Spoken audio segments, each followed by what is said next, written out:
politique Covid de la Chine, il faut bien le dire, échappe dans sa cohérence en tout cas, et surtout dans sa transparence à tous les pays soucieux de se protéger d'une nouvelle vague, et notamment une nouvelle vague à base de variants inconnus. Avant les États-Unis, vous l'avez dit, donc la Chine a été la cible de mesures spécifiques de la part de l'Italie, de l'Inde, mais également du Japon, ce qui laisse penser que cette pratique risque de se généraliser dans les prochains jours, peut-être même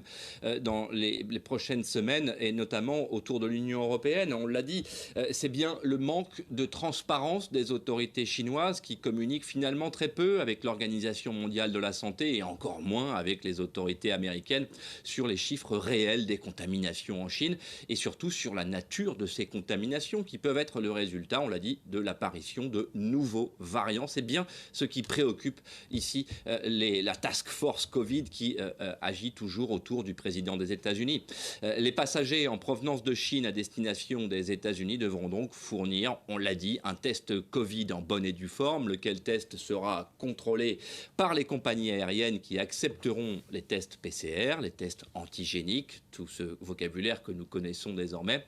et même les attestations spécifiant que le voyageur a été porteur du Covid et donc a développé des anticorps dans un délai de 10 jours avant d'embarquer.